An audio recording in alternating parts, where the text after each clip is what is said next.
You're all aware that the issue of insecurity in this country is not something new. Virtually every constituency that a member is representing has been hit at one point or the other. The fact that mine is not new, but it's very, very serious.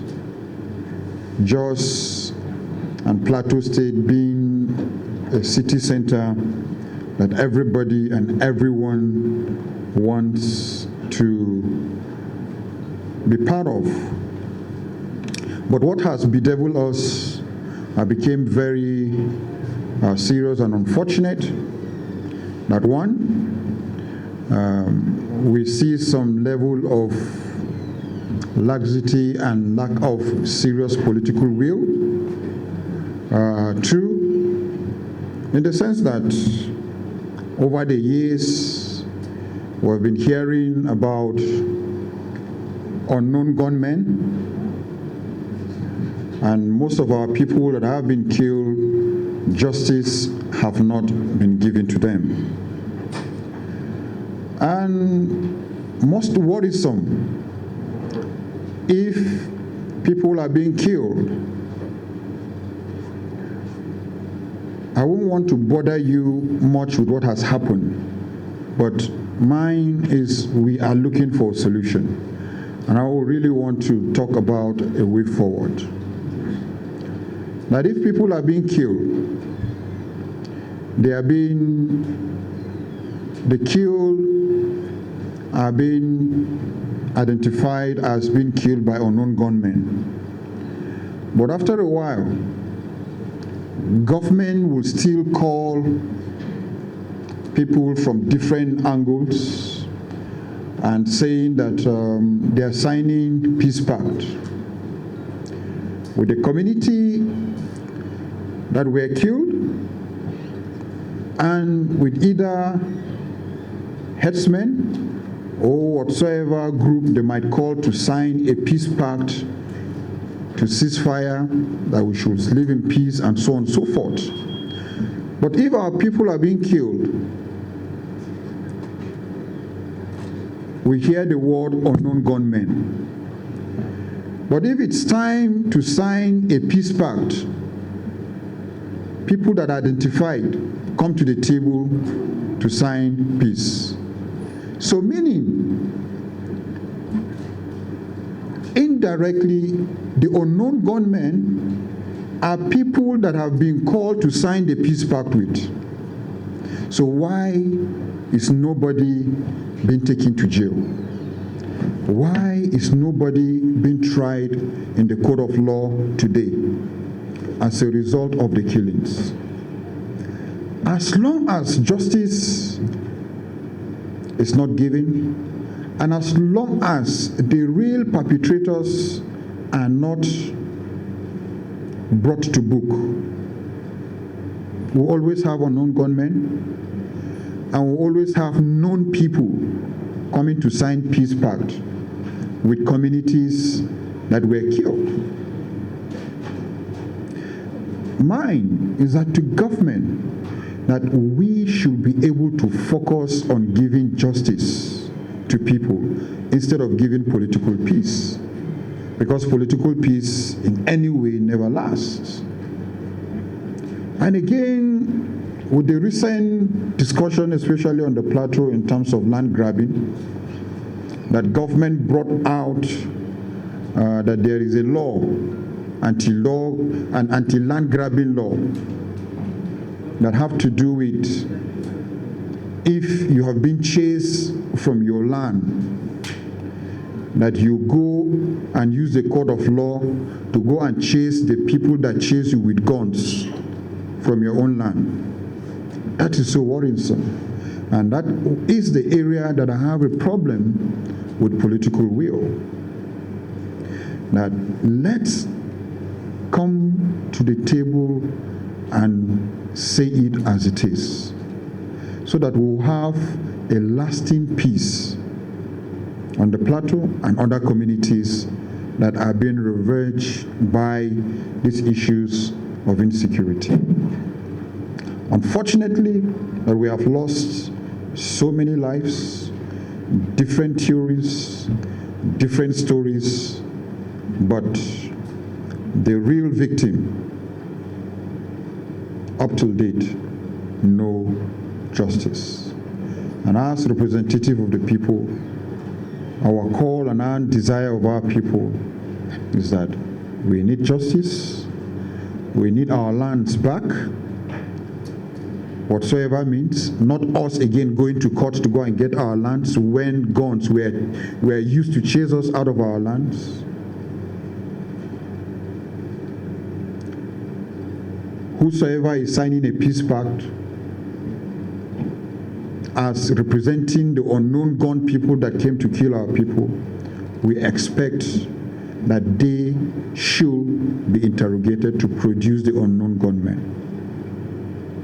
And I believe that when steps like this that have to do with giving justice, then we'll start having a better way in giving a lasting solution to the people. Because the way forward is justice, not political peace. Like the name people have tried to catch the killings on the Plateau as a communal clash. I've never seen, if it's a clash, me and you, we are fighting, we'll all go with wounds. But it's not a clash. It's pure genocide, pure land grabbing, pure chasing people from their lands. So it's not, and you see, that's the angle that if government is not seriously proactive in addressing the issue with its own name, and you're looking at it as clash, and you come to the clash is when two people are fighting, you come to the table, you settle them. But this is, I have not seen where the people that are having clash, farmers, headers clash, when it is farmers that are always chased from the land, killed on their lands are being grabbed, and you call it clash and crisis. I don't understand. The real situation, the real issue on the ground is genocide. So if we don't start looking at those angles very well, I know that how many of the people that have been killed on daily basis, I know how almost a tribe is almost being extinct as a result of these killings on daily basis. We call it crisis, we call it clash. We will not go alone, we will not have. So since 2001 that it has been happening, yes, it has had different coronation. It has the religious coronation, it has the political coronation, it has farmers, headers coronation, but without addressing the real issue, we'll always give it a different name. And if we're not careful with the issue of insecurity that is happening in the country now, we'll be able to address, for instance, Boko Haram, but not be able to address banditry, kidnapping, and so on and so forth, because we did not take time to address the main issue, which was Boko Haram, which was a major issue of insecurity in the country.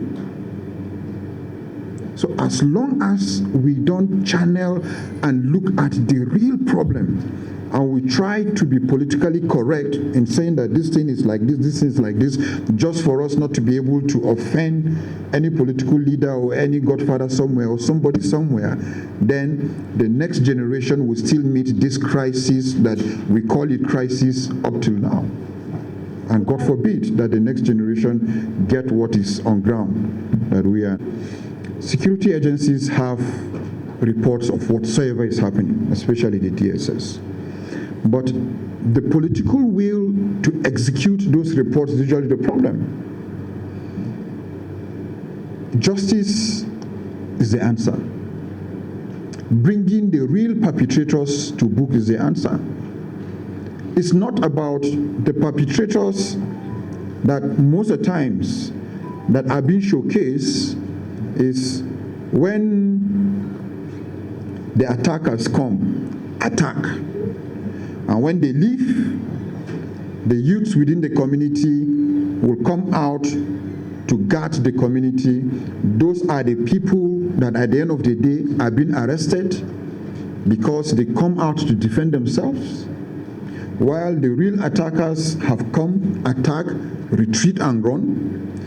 but the youths that come out to defend themselves are usually the victims. So where is justice? Because I can't imagine that a community is attacked, and at the end of the day, the people that are being arrested are youths from that same community. So which means they're the ones that went to attack their own community. It's irrational. So till the real perpetrators, intel that the security agencies usually bring out, is being executed by government in giving justice. And I always say it, and I stand, the only solution is justice. There is no two way about it. Because once justice is given, the next perpetrator will know that if he comes again, he will be arrested. We're in the 21st century, for Christ's sake. So why can we be in the 21st century and someone will move from one location to another location with heavy guns and artillery and will not be detected? Even his trail from where he did to where he went back cannot be traced. In the 21st century, with high level of technical security gadgets, communities will be attacked on daily basis, and we can't trail where they come from and where they go out to